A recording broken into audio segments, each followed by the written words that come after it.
오늘 우리에게 주시는 하나님의 말씀은 사도행전 11장 19절부터 26절까지 말씀입니다.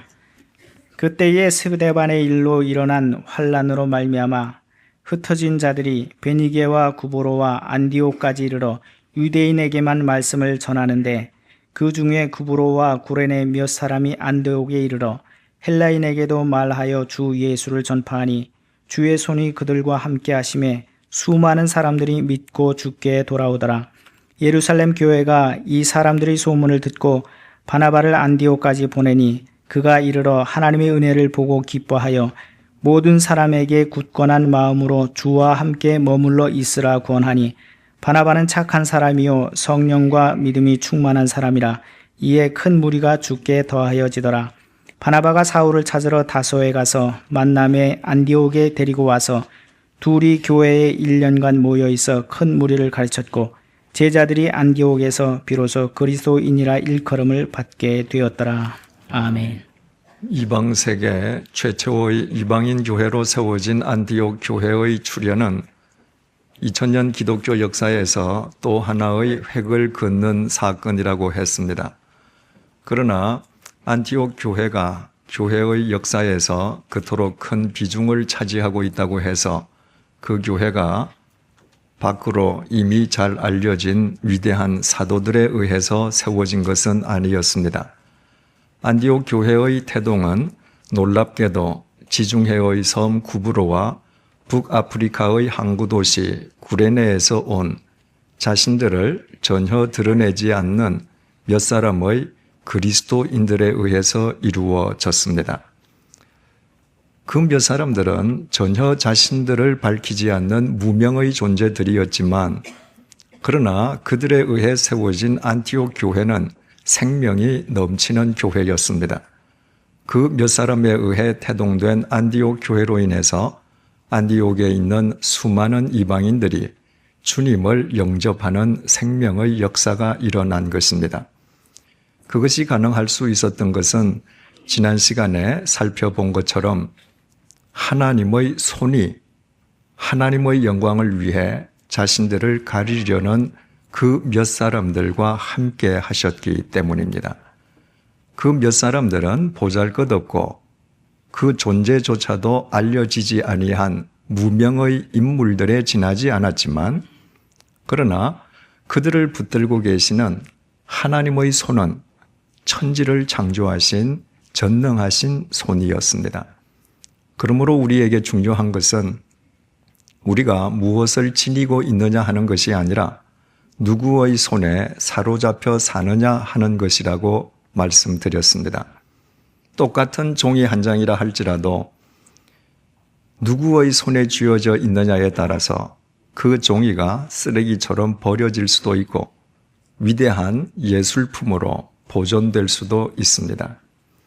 이와 마찬가지로 우리가 언젠가 썩어 문드러질 우리 자신들의 손만 의지하면서 살아가느냐 혹은 천지를 창조하신 하나님의 손에 사로잡혀 사느냐에 따라서 우리의 인생은 쓰레기처럼 공동묘지에서 썩어져 버리는 허망한 삶으로 끝나버릴 수도 있고 영원하신 하나님의 손 안에서 하나님의 명작품으로 승화될 수도 있습니다. 본문 22절을 보시겠습니다. 예루살렘 교회가 이 사람들의 소문을 듣고 바나바를 안디옥까지 보내니 이방 세계에서 생명의 역사를 일으키고 있는 안디옥 교회의 소문은 480km나 떨어져 있는 예루살렘 모 교회에도 전해졌습니다.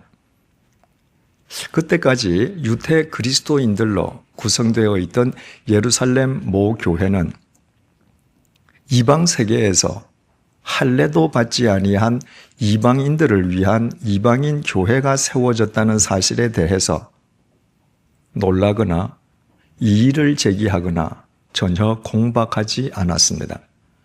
그들은 가이사랴의 이방인 고넬료 일행에게 복음을 전하고 세례까지 베풀었던 베드로를 통해서 하나님의 구원은 할례받지 아니한 이방인까지도 포함하고 있다는 사실을 이미 잘 알고 있었기 때문입니다. 예루살렘 모교회는 지체 없이 바나바를 안티옥 교회의 목회자로 파송했습니다. 바나바 개인에 대해서는 다음 주일에 상세하게 살펴보도록 하겠습니다. 본문 23절의 증언입니다. 그가 이르러 하나님의 은혜를 보고 기뻐하여 모든 사람에게 굳건한 마음으로 주와 함께 머물러 있으라 권하니, 안디옥에 이른 바나바는 하나님께서 이방인들에게 베풀어 주신 은혜를 확인하고 감격해 하면서 안디옥 교회 교인들에게 굳건한 마음으로 주와 함께 머물러 있기를 권했습니다. 우리말 권하다로 번역된 헬라어 동사 파라칼레오가 원문에는 미완료형으로 기록되어 있습니다. 헬라어 문법상 미완료형은 계속과 반복의 동작을 뜻합니다. 즉, 바나바는 안디옥 교회 교인들에게 굳건한 마음으로 주와 함께 머물러 있으라는 말을 단 한 번 권한 것이 아니라 기회가 있을 때마다 그렇게 권면한 것이었습니다. 왜 그랬을까요? 굳건한 마음으로 주와 함께 머물러 있는 것, 바로 그것이 믿음이기 때문입니다. 그리스도인으로 살아가는 데에 그 이외에는 다른 길이 없습니다. 24절을 보시겠습니다. 바나바는 착한 사람이요 성령과 믿음이 충만한 사람이라 이에 큰 무리가 죽게 더하여 지더라. 바나바가 안디옥 교회의 목회자가 되기 시작하면서부터 안디옥에 있는 더 많은 사람들이 안디옥 교회로 몰려오기 시작했습니다. 그 모든 사람들은 말할 것도 없이 굳건한 마음으로 주와 함께 머물러 있기를 원하는 사람들이었습니다. 그렇다면 굳건한 마음으로 주와 함께 머물러 있다는 것은 구체적으로 무슨 의미이겠습니까? 우리말 함께 머물러 있다라고 번역된 헬라어 동사 프로스메노는 꼭 붙어 있다는 의미입니다. 그러므로 굳건한 마음으로 주와 함께 머물러 있으라고 하는 것은 굳건한 마음으로, 전혀 흔들림 없는 마음으로, 어떤 경우에도 주님을 놓치지 않겠다는 마음으로 주님을 붙들고 살라는 의미입니다. 믿음은 굳건한 마음으로 주님을 붙들고 사는 것입니다. 주님을 믿는다고 하면서도 그 마음이 주님을 굳건하게 붙들려 하지 않는다면 그는 결코 자기 욕망을 쫓아 살려는 자기 자신을 넘어설 수가 없습니다. 그런 사람에게 하나님의 말씀은 아무리 들려져도 단순한 지식, 정보 이상의 의미를 지닐 수는 없습니다. 굳건한 마음으로 주님께 붙어 있는 사람만 참다운 하나님의 자녀, 진정한 그리스도인으로 살 수 있습니다. 굳건한 마음으로 주님께 붙어 있는 사람을 통해서만 주님의 생명과 능력이 역사하시기 때문임은 두말할 나위가 없습니다. 하나님께서 아담과 하와를 창조하신 이래 이 세상에 태어났던 인간들이 오늘까지 얼마나 많았겠습니까? 그야말로 온 우주의 별보다도 더 많고 전 세계 모든 바닷가의 모래알을 합친 것보다 더 많지 않겠습니까? 그런데 헤아리는 것 자체가 불가능할 정도로 그 많은 인간들 가운데에 이 땅에 오셨던 성자 하나님이신 예수 그리스도와 함께 3년을 밤낮 동안 함께 동거한 사람은 단 12명밖에 없었습니다. 그렇다면 그 사람들은 특별히 주님으로부터 크나큰 은혜를 입은 사람들임이 분명합니다. 그들은 3년 동안 이 세상 누구보다도 주님의 말씀을 많이 들었습니다. 그들은 주님께서 이 땅에 계시는 동안 행하신 모든 표적과 기사의 증인이기도 했습니다. 주님께서 온갖 병자들을 고치시고 죽은 자를 살리시고 떡 5조각과 물고기 2토막으로 수많은 군중을 먹이시고 바다 위를 걸어오시고 말씀 한마디로 폭풍을 잠재우시는 것을 그들은 글이나 소문으로 접한 것이 아니라 그 모든 것을 자신들의 두 눈으로 생생하게 목격했습니다. 이 세상 누가 그 12사람보다 더 큰 은혜를 입었다고 말할 수 있겠습니까? 그러나 그 12명의 제자들이 모두 처음부터 주님의 진실된 제자로 살았던 것은 아니었습니다. 그들은 주님을 모시고 사는 3년 동안 많은 실수를 거듭했습니다. 그들의 몸은 주님 곁에 있었지만 굳건한 마음으로 주님께 붙어 있으려 하지는 않았기 때문입니다. 3년 동안 주님을 따르지만 그들의 마음이 주님께 붙어 있으려 하지는 않았을 때 그들은 주님을 이용해서 자신들의 야망을 이루려는 추악한 인간에 지나지 않았습니다. 그들이 참된 그리스도인으로 참된 주님의 제자로 산 것은 모두 그들이 굳건한 마음으로 주님께 붙어 있는 삶을 살기 시작한 이후였습니다. 그들이 굳건한 마음으로 주님께 붙어 있을 때 그들 모두는 이스라엘 최하층민에 불과했지만 주님께서 생명과 능력으로 역사해 주셨기에 그들은 인류의 역사를 새롭게 하는 주님의 제자로 살아갈 수 있었습니다. 하지만 그 12명 가운데에 가룟 유다만은 예외였습니다. 가룟 유다는 12명의 제자 중에서 회계를 맡을 정도로 주님의 특별한 신임을 받은 사람이었습니다. 그러나 가룟 유다는 3년 동안 몸은 주님 곁에 있었으면서도 끝내 굳건한 마음으로 주님을 붙들려 하지는 않았습니다.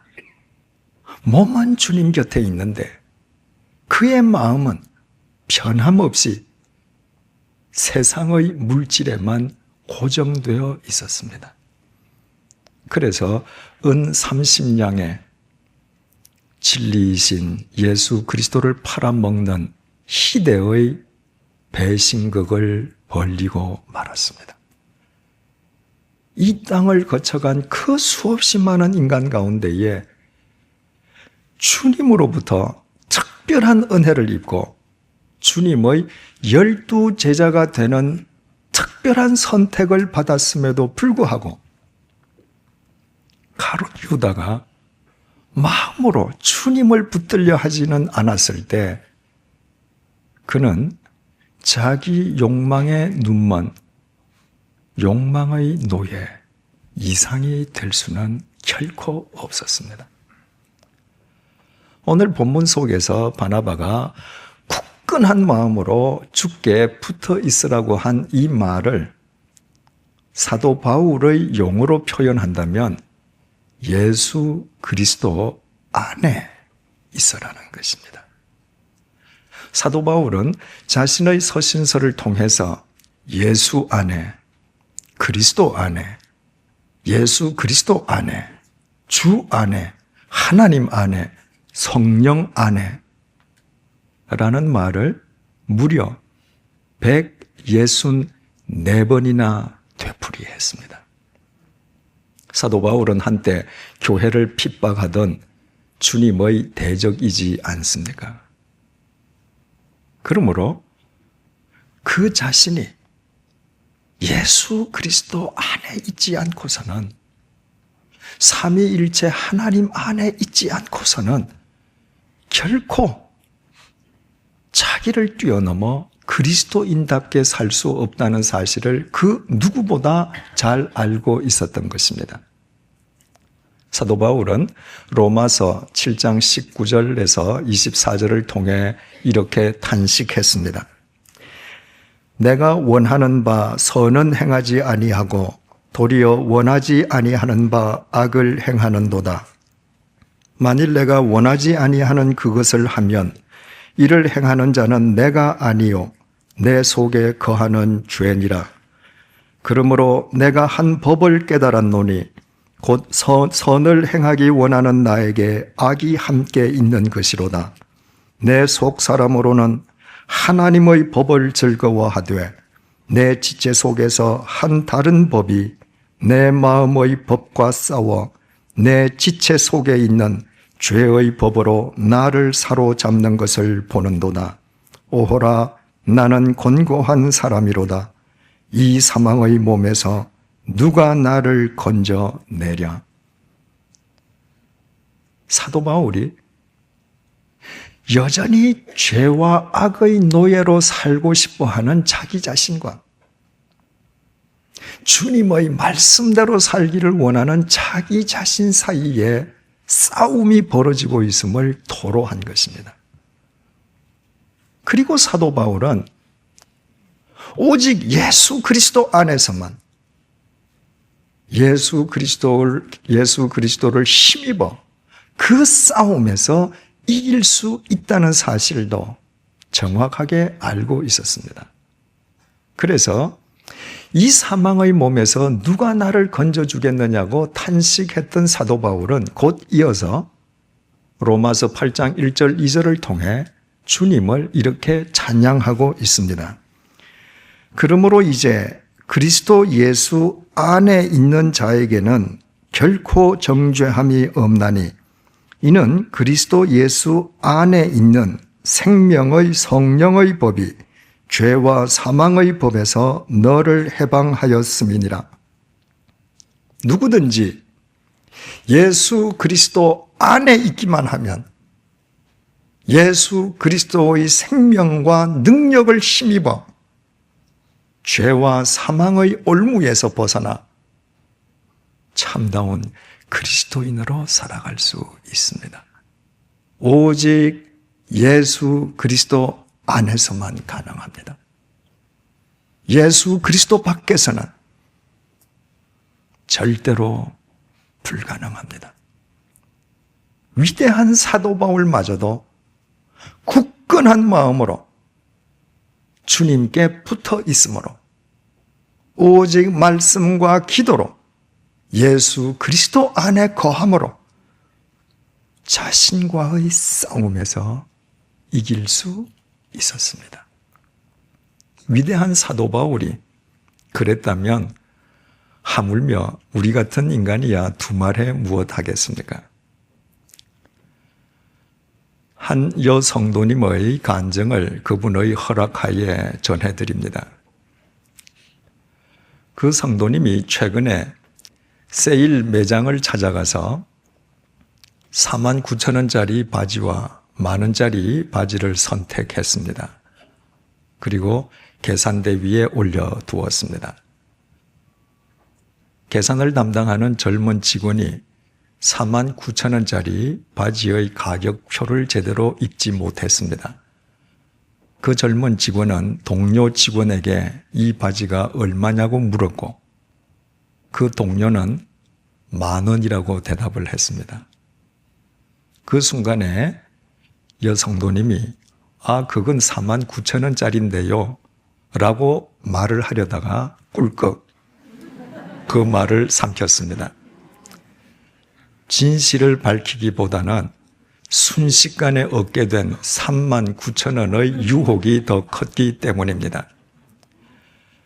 젊은 여직원이 그 바지를 정리해서 쇼핑백에 넣을 때까지 아니 그래도 내가 그리스도인인데 지금 뭘 하지? 이런 생각이 들긴 했지만 그 생각도 꾹 눌렀습니다.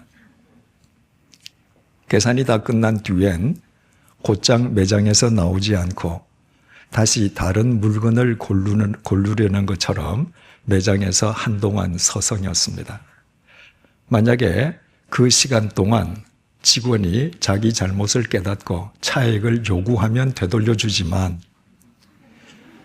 직원에게 기회를 주었음에도 불구하고 끝내 직원이 자기 실수를 모른다면 꺼리낌 없이 차액을 착복하기 위함이었습니다.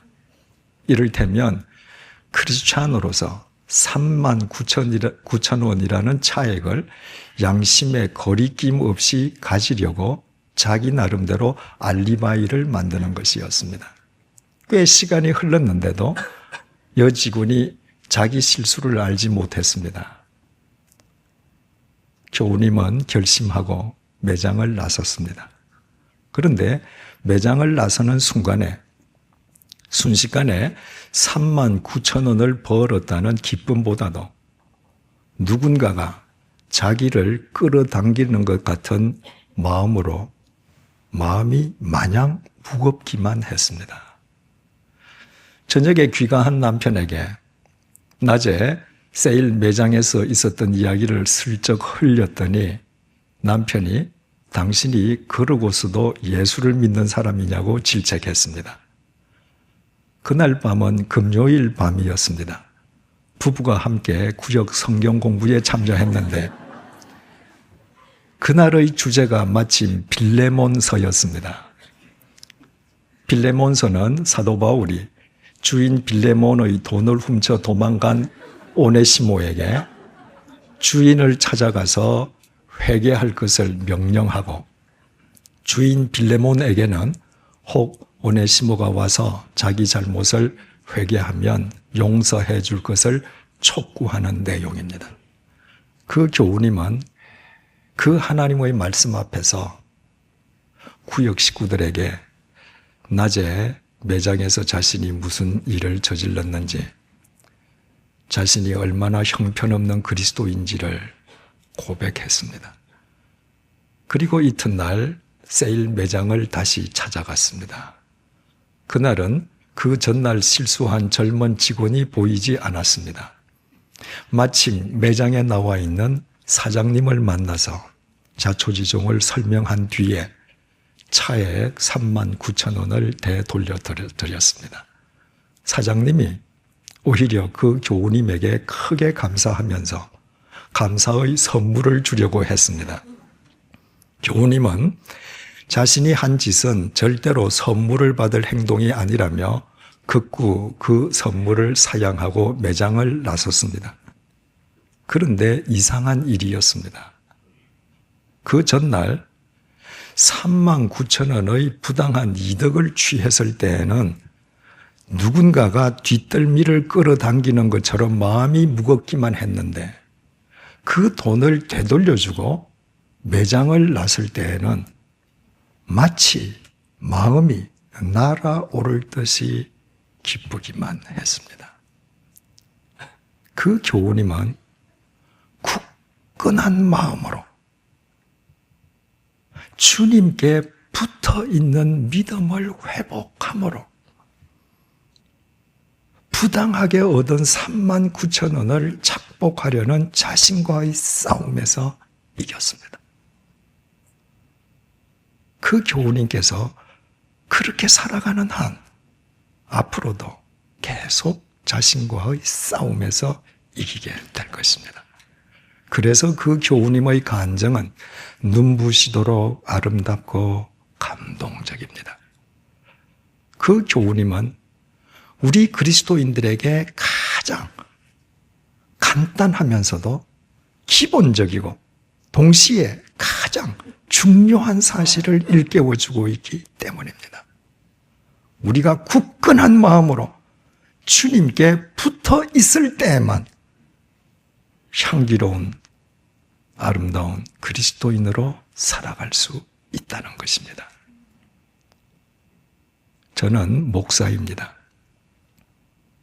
제가 주일마다 이 단상에서 설교를 하고 화요일 새신자반 공부, 수요 성경 공부를 인도하는 것은 제가 목사이기 때문입니다.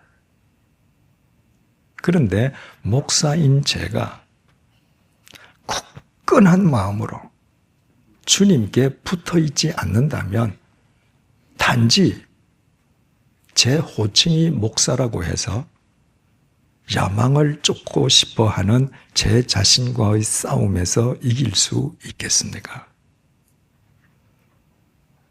그래서는 하나님과 목사라는 직책과 하나님의 말씀을 이용해서 제 자신의 야망을 추구하는 추악한 장사꾼이 될 뿐이지 않겠습니까? 제가 굳건한 마음으로 주님께 붙어 있을 때에만 제 자신을 이기고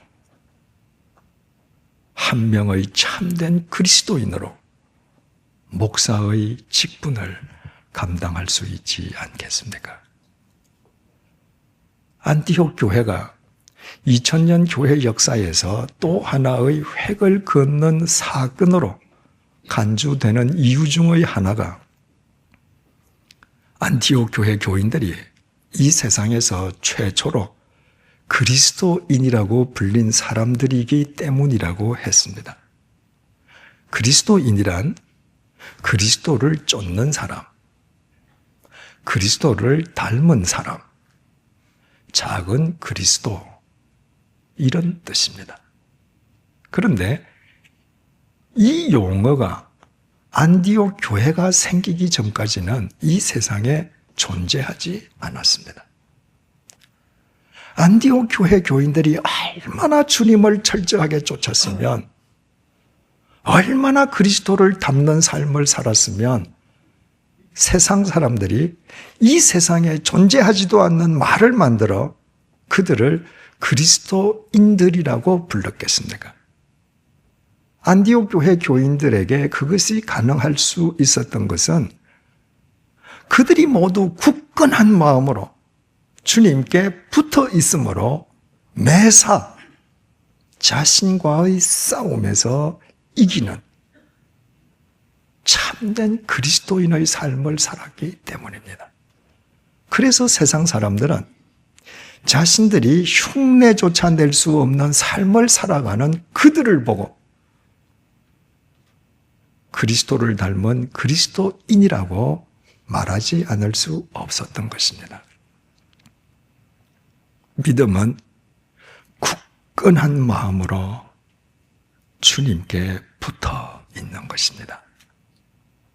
오직 기도와 말씀으로 예수 그리스도 안에서 살아가는 것입니다.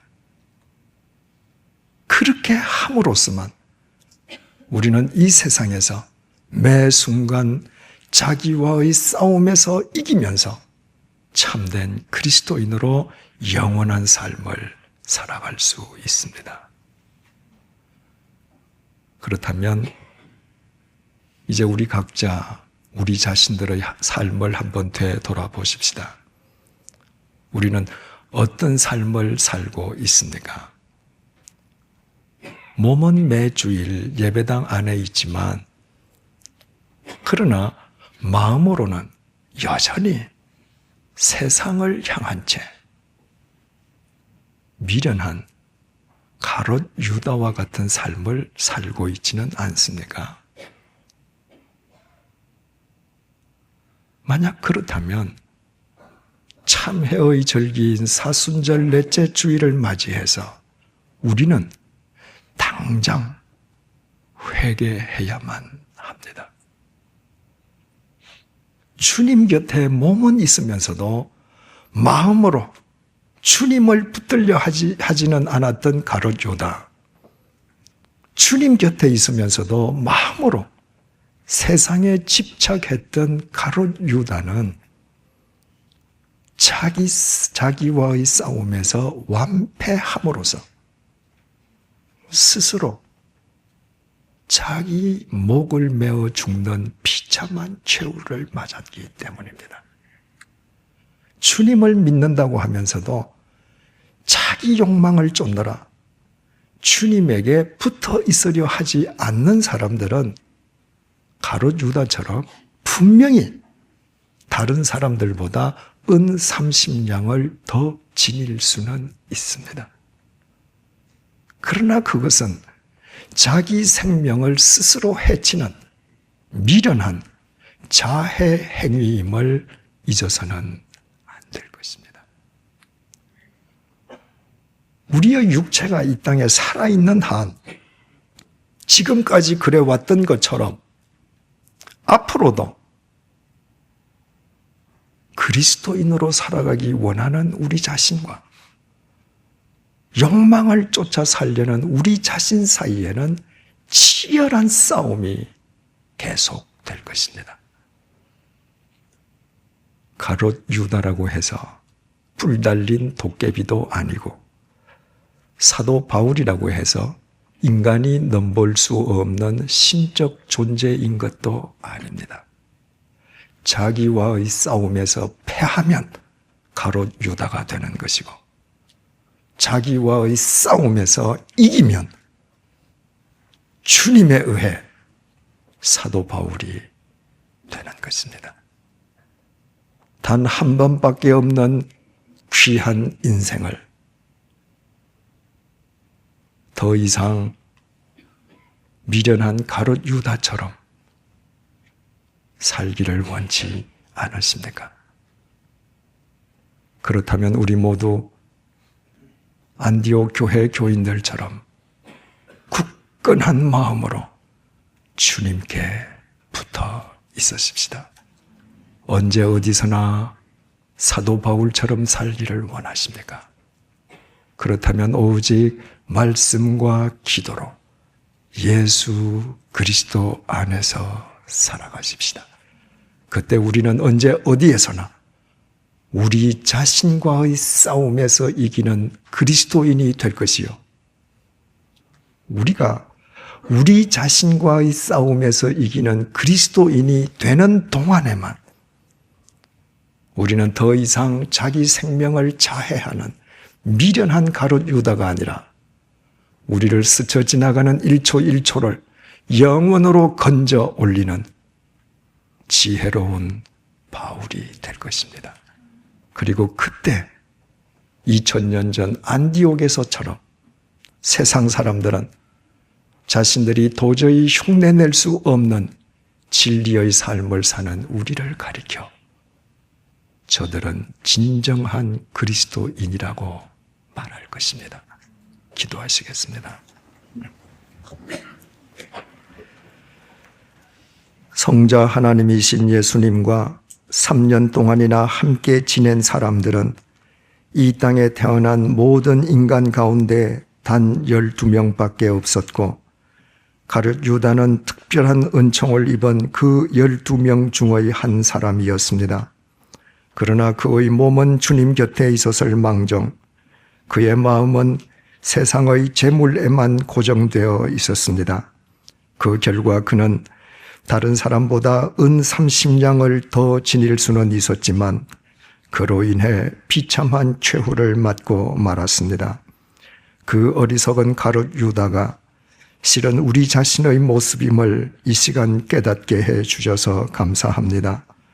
우리 역시 하나님을 믿는다고 하면서 우리의 마음은 세상을 향해 있었습니다.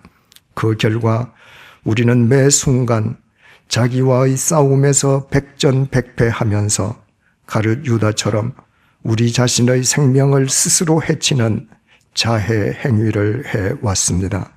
참회의 절기인 사순절 넷째 주일을 맞아 우리의 허물과 어리석음을 회개하오니 용서해 주십시오. 우리 모두 안디옥 교회 교인들처럼 굳건한 마음으로 주님께 붙어 있을 수 있도록 성령님께서 우리를 도와주십시오. 그래서 세상 사람들이 자신들이 감히 흉내조차 낼 수 없는 삶을 사는 우리를 가리켜 진정한 그리스도인이라 칭하게 해 주십시오.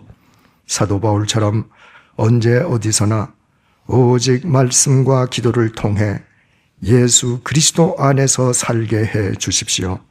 그래서 주님 안에서 자신과의 싸움에 늘 백전백승하면서 더 이상 자신의 생명을 자해하는 어리석은 가룟 유다가 아니라 우리를 스쳐 지나가는 1초 1초를 영원으로 건져 올리는 지혜로운 바울이 되게 해 주십시오.